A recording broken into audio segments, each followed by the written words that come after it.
Hey guys! As you know, I asked for you to send in some questions for me, and let me just say that I got some really interesting ones this time around, as I always do, because you guys are wonderful. So I'm going to try to answer them to the best of my ability. Okay, the first few questions are from timelordsorcery, and her first question is, what's your secret obsession? It wasn't really secret when I was little, but I guess it is now. People who have known me pretty much all my life know that I used to love Sailor Moon, the Japanese anime, and what they don't know is that I'm still like in love with the show, and I could gush about it for hours, and I still, you know, have a ton of lines from the show memorized. And I mean, I don't watch it as much as I used to, but I still love it, so I guess that counts, because most people don't know about that. She also said, if you were reincarnated into anything, what would it be? Something like badass, like someone with magical powers or something, or like a cool animal like a toucan, or I really like toucans, or like a giraffe, because I kind of resent the fact that I'm super short right now, so I'd want to reincarnate into something that's super tall. So, okay. Name of your autobiography? I have no idea. Something that would be, something having to do with me being socially awkward, because I really am, and I think that would be a good representation of me for my autobiography. Socially awkward me. A true story. Okay, thank you for your questions. FMA asked, how much do you love me? I love you a lot, Freddie May. And I think that we should all have an epic tiny chat. A bunch of people that I haven't chatted with in a while, we should all have a tiny chat and be awesome again. So, we need to do that. Anon asked, why are Spuffy your OTP? Oh my god, I could go on for hours about this. If you don't know, Spuffy is Spike and Buffy from Buffy the Vampire Slayer. What I love about them is that they bring out the best in each other, despite the fact that they bring out the worst in each other, if that makes any sense. A lot of their relationship in Season 6 is based on using each other, which is not good. And Spike hurts Buffy tremendously at the end of the season. But you know, she hurt him too. And if you look beyond that, you see that they bring out the best in each other. When Buffy is feeling, you know, down about her duties as a Slayer, and she's feeling like she can't do what needs to be done, Spike is there to, you know, just sit with her on a porch, or, you know, give her a motivational speech to kind of get her, you know, inspired again. And on the flip side, Buffy is the one to inspire Spike to be a better man. Because obviously, when he falls in love with her, he doesn't have a soul. But he tries really hard, despite that, to be someone that she deserves. And I also love their dynamic in Season 7, the final season. They don't take the terrible things that happened with Spike and Buffy in the past lightly. They take them, they recognize them, and they have Spike and Buffy grow from them, which is what I love.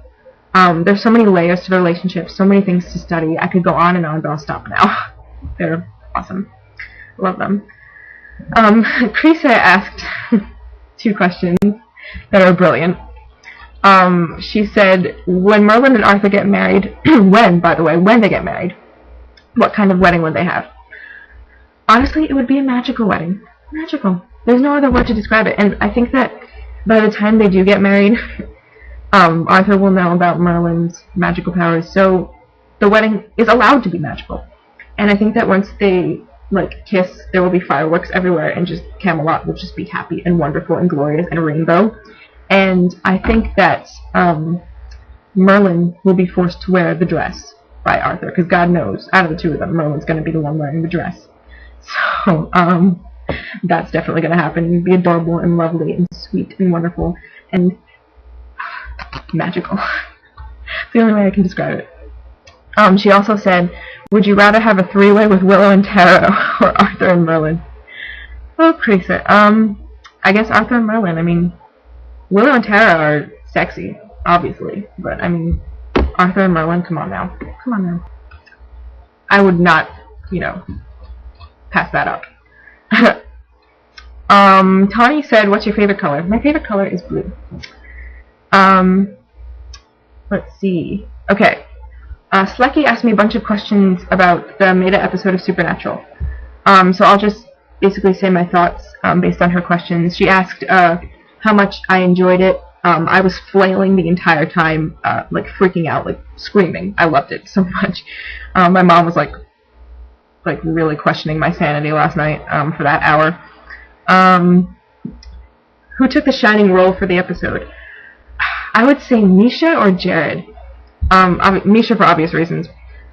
And Jared because that scene when they're doing the scene in which they're doing a scene, it's so confusing, with Misha, and they have to act, Sam and Dean have to act, and Jared's just doing these wild gesticulations while he's trying to say his lines, and it's so funny. Like, there were tears, like, pouring down my face. I was laughing so hard. So, I love that. Do you think any small aspects will turn up in other episodes? I want the sweater to turn up. I love that sweater that Misha wears.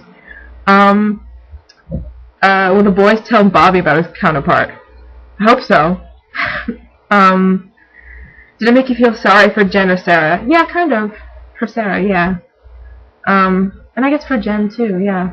But kudos to Jen and Jared for letting this, happen on the show.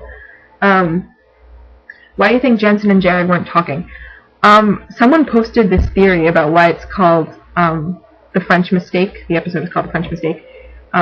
Because they're not talking because they've reached that awkward moment where they don't know how to move on in their epic love relationship. So I think that's definitely why they're not speaking. Thank you for those. Okay. Then Arrie asked me a bunch. So her first question is, why are you so awesome? Why are you so awesome? And she asked me to pronounce her name. Arrie. That's how I say it. Arrie? Is that wrong? I'm a dumb American. Please educate me. Then she asked, FMK, possessed Gaius, bald Uther, or donkey Arthur? Okay. I would probably kill possessed Gaius because he's kind of a douche nozzle.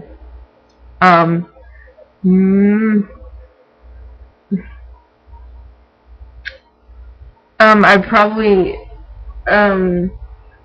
marry bald Uther, I guess, because it's Uther, therefore it's Anthony Head, meaning hello. And I guess I would F donkey Arthur. I mean, I would just have to put earplugs on. I mean, because it's still Arthur, it's just with ears and the braying. So if I just blocked my ears, I wouldn't have to hear the braying, and it would be fine. So there's that. She said, Nutella-Coated Colin or Nutella-Coated Bradley? Nutella-Coated Colin. Try saying that 10 times fast. Nutella-Coated Colin, Nutella-Coated Colin, Nutella-Coated. But for obvious reasons, he's kind of beautiful. She also said, do you ever feel like a plastic bag, or are you more of the durable shopping bag kind? Or maybe you're more of an eco-friendly paper bag. I think I'm an eco-friendly paper bag. Ever since I started taking AP Environmental Science, I've learned a lot about the environment, and I like to think that I'm trying to be as eco-friendly as possible, so I'm eco-friendly. Yeah. Paper bag. Okay. What made you make a Tumblr account? I don't know if you guys know who Mike Bailey is. He was in Gen 1 of Skins. He played Sid. He had a Tumblr. I don't know if he still does, but that's how I found out about it, and that's how I started, getting interested in what it was. If you were a dessert, what would you be? Probably a cupcake. Because cupcakes are like they're mini cakes. And, they're short and sweet. And I like to think that I'm sweet sometimes. And I'm short, so there's that. She also asked, what came first, the chicken or the egg? I think the chicken, personally. Can you tell I'm bored? Yes. And can you tell your followers that I love you? Oh, I love you too. Okay, I think that's it for questions. Thank you for sending them in. As always, you guys are awesome, and I hope that you guys saw my thank you video for helping me reach 500 followers. It's a few pages back if you want to check it out, if you haven't, because I have in fact reached over 500 followers now. So thank you very much. I love you guys, and see you on Tumblr. Bye.